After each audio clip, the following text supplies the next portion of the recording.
حضرت حلیمہ سعدیہ سے ریاضت کے بعد حضرت محمد صلی اللہ علیہ وآلہ وسلم اپنی والدہ حضرت آمنہ رضی اللہ تعالی عنہا کے پاس آ گئے۔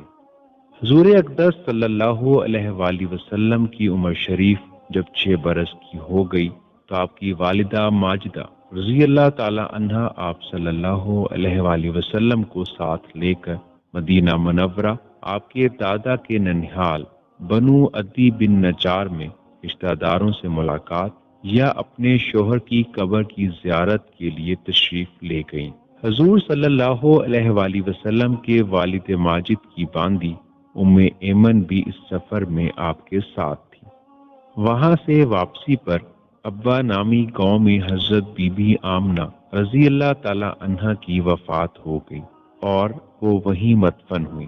والد ماجد کا سایہ تو ولادت سے پہلے ہی اٹھ چکا تھا، اب والدہ ماجدہ کی آغوش شفقت کا خاتمہ بھی ہو گیا، لیکن حضرت بی بی آمنہ رضی اللہ تعالی عنہا کا یہ در یتیم جس آغوش رحمت میں پرورش پا کر پروان چڑھنے والا ہے، وہ ان سب ظاہری اسباب تربیت سے بے نیاز ہے۔ حضرت بی بی آمنہ رضی اللہ تعالی عنہا کی وفات کے بعد حضرت ام ایمن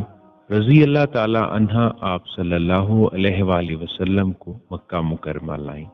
اور آپ کے دادا حضرت عبد المطلب رضی اللہ تعالی عنہ کے سپرد کیا، اور دادا نے آپ کو اپنی آغوش تربیت میں انتہائی شفقت و محبت کے ساتھ پرورش کیا، اور حضرت ام ایمن رضی اللہ تعالی عنہا آپ کی خدمت کرتی رہیں۔ جب آپ صلی اللہ علیہ وآلہ وسلم کی عمر شریف 8 برس کی ہو گئی تو آپ کے دادا حضرت عبد المطلب رضی اللہ تعالی عنہ کا بھی انتقال ہو گیا۔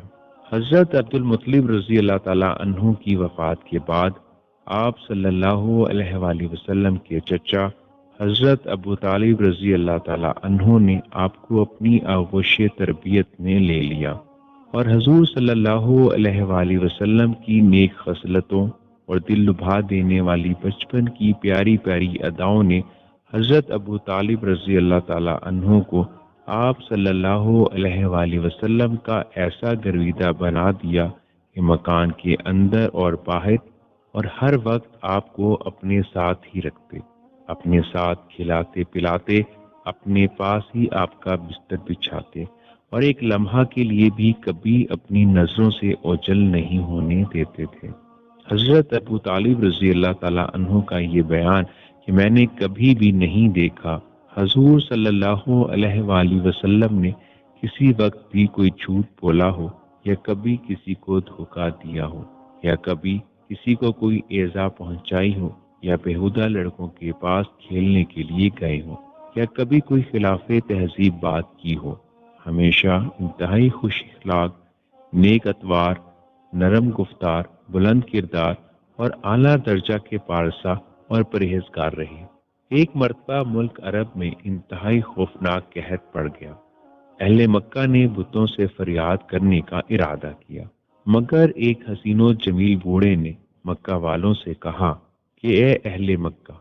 ہمارے اندر ابو طالب موجود ہے، جو بانی کعبہ حضرت ابراہیم خلیل اللہ علیہ السلام کی نسل سے ہے، اور کعبہ کے متولی اور سجادہ نشین بھی ہے۔ ہمیں ان کے پاس چل کر دعا کی درخواست کرنی چاہیے۔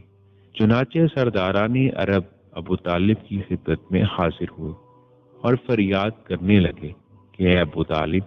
قحط کی آگ نے سارے عرب کو جھلسا کر رکھ دیا ہے، جانور گھاس پانی کے لیے ترس رہے ہیں، اور انسان دانا پانی نہ ملنے سے تڑپ تڑپ کر دم توڑ رہے ہیں۔ قافلوں کی آمد و رفت بند ہو چکی ہے اور ہر طرف بربادی و ویرانی کا دور دورہ ہے۔ آپ بارش کے لیے دعا کیجیے۔ اہل عرب کی فریاد سن کر ابو طالب کا دل بھر آیا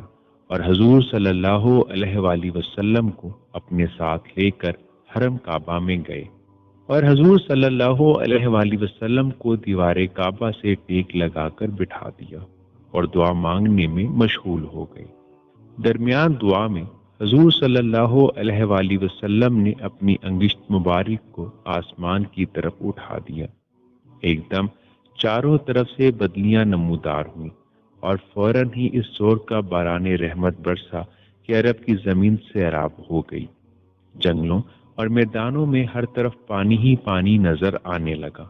چٹیل میدانوں کی زمینیں سرسبز و شاداب ہو گئیں، قحط دفع ہو گیا اور کال کٹ گیا، اور سارا عرب خوشحال اور نہال ہو گیا۔ چنانچہ حضرت ابو طالب رضی اللہ تعالی عنہ نے اپنے اس طویل قصیدہ میں، جس کو انہوں نے حضور اقدس صلی اللہ علیہ وآلہ وسلم کی مدح میں نظم کیا ہے، اس واقعے کو ایک شعر میں اس طرح سے ذکر کیا ہے، یعنی وہ حضور صلی اللہ علیہ وآلہ وسلم ایسے گورے رنگ والے ہیں کہ ان کے رخ انور کے ذریعے بدلی سے بارش طلب کی جاتی ہے، وہ یتیموں کا ٹھکانہ اور بیواؤں کے نگہبان ہیں۔ اسی طرح ملک شام جاتے ہوئے ایک عجیب و غریب واقعہ پیش آیا۔ رسول مکرم حضرت محمد صلی اللہ علیہ وآلہ وسلم ابھی کم سن تھے، اور آپ کی عمر شریف محض 12 سال کے لگ بھگ تھی کہ آپ اپنے چچا جناب حضرت ابو طالب رضی اللہ تعالی عنہ کے ساتھ ایک قافلے کی شکل میں مکہ سے بغرض تجارت روانہ ہوئے۔ قافلے نے ملک شام کے جنوب میں اس مقام پر پڑاؤ ڈالا جہاں قریب ہی بصرہ یا بصیرہ میں ایک عیسائی راہب بحیرہ رہا کرتا تھا۔ اس نے انجیل مقدس اور دوسری کتابوں میں یہ پڑھ رکھا تھا کہ ایک آخری نبی مکہ میں پیدا ہوں گے۔ کتابوں میں اس نبی کے پیدا ہونے کی بہت سی نشانیاں بھی اس نے پڑھ رکھی تھیں۔ اس کے علم کے مطابق وہ نشانیاں ظاہر ہونا شروع ہو گئی تھیں۔ وہ وقت قریب آ چکا تھا جب اللہ کے آخری نبی کا ظہور ہونا تھا۔ وہ اللہ کے اس عظیم نبی سے ملنے کا خواہش مند تھا۔ جب یہ قافلہ اس کے شہر کے قریب پڑاؤ ڈالے تھا تو اس کی متجس نگاہیں اس قافلے پر مرکوز تھی۔ اس کے علم میں جب یہ بات آئی کہ اس قافلے میں ایک بچہ ایسا ہے کہ وہ دھوپ میں جس طرف بھی جاتا ہے بادل کا ایک ٹکڑا اس پر سایہ فگن رہتا ہے، تو خبر راہب کو یقین کی حد تک لے گئی کہ یہی اللہ کے آخری نبی ہے،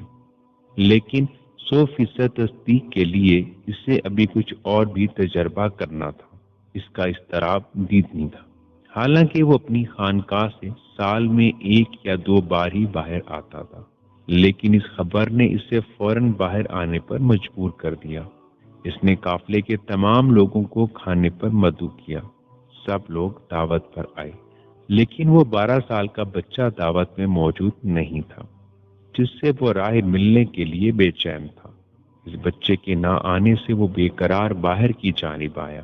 اور دادا نے آپ کو اپنی آغوش تربیت میں انتہائی شفقت و محبت کے ساتھ پرورش کیا، اور حضرت ام ایمن رضی اللہ تعالی عنہا آپ کی خدمت کرتی رہیں۔ جب آپ صلی اللہ علیہ وآلہ وسلم کی عمر شریف 8 برس کی ہو گئی تو آپ کے دادا حضرت عبد المطلب رضی اللہ تعالی عنہ کا بھی انتقال ہو گیا۔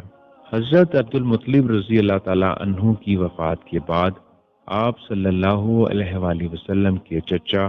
حضرت ابو طالب رضی اللہ تعالی عنہ نے آپ کو اپنی آغوش تربیت میں لے لیا، اور حضور صلی اللہ علیہ وآلہ وسلم کی نیک خصلتوں اور دل لبھا دینے والی بچپن کی پیاری پیاری اداؤں نے حضرت ابو طالب رضی اللہ تعالی عنہ کو آپ کا بستر بچھاتے اور ایک لمحہ کے لیے بھی کبھی اپنی نظروں سے اوجھل نہیں ہونے دیتے تھے۔ حضرت ابو طالب رضی اللہ تعالی عنہ کا یہ بیان کہ میں نے کبھی بھی نہیں دیکھا حضور صلی اللہ علیہ وآلہ وسلم نے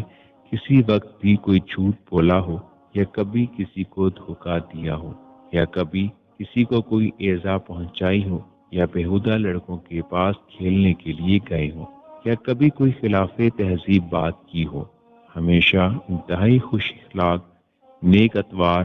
نرم گفتار، بلند کردار اور اعلیٰ درجہ کے پارسا اور پرہیزگار رہے۔ ایک مرتبہ ملک عرب میں انتہائی خوفناک قحط پڑ گیا۔ اہل مکہ نے بتوں سے فریاد کرنے کا ارادہ انتہائی شفقت و محبت کے ساتھ پرورش کیا، اور حضرت ام ایمن رضی اللہ تعالی عنہا آپ کی خدمت کرتی رہیں۔ جب آپ صلی اللہ علیہ وآلہ وسلم کی عمر شریف 8 برس کی ہو گئی تو آپ کے دادا حضرت عبد المطلب رضی اللہ تعالی عنہ کا بھی انتقال ہو گیا۔ حضرت عبد المطلب رضی اللہ تعالی عنہ کی وفات کے بعد آپ صلی اللہ علیہ وآلہ وسلم کے چچا حضرت ابو طالب رضی اللہ تعالی عنہ نے آپ کو اپنی آغوش تربیت میں لے لیا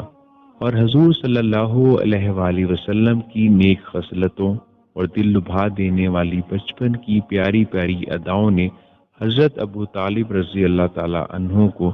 آپ صلی اللہ علیہ وآلہ وسلم کا ایسا یعنی گناہ کی لڑائیاں کہتے تھے۔ سب سے آخری جنگ فجار جو قریش اور کیس کے قبیلوں کے درمیان ہوئی، اس وقت حضور صلی اللہ علیہ وآلہ وسلم کی عمر شریف 20 برس کی تھی۔ چونکہ قریش اس جنگ میں حق پر تھے، اس لیے حضرت ابو طالب رضی اللہ تعالی عنہ اپنے چچاؤں کے ساتھ آپ نے بھی اس جنگ میں شرکت فرمائی، مگر کسی پر ہتھیار نہیں اٹھایا، صرف اتنا ہی کیا کہ اپنے چچاؤں کو تیر اٹھا اٹھا کر دیتے رہے۔ اس لڑائی میں پہلے کیس پھر قریش غالب آئے اور آخر کار صلح پر اس لڑائی کا خاتمہ ہوا۔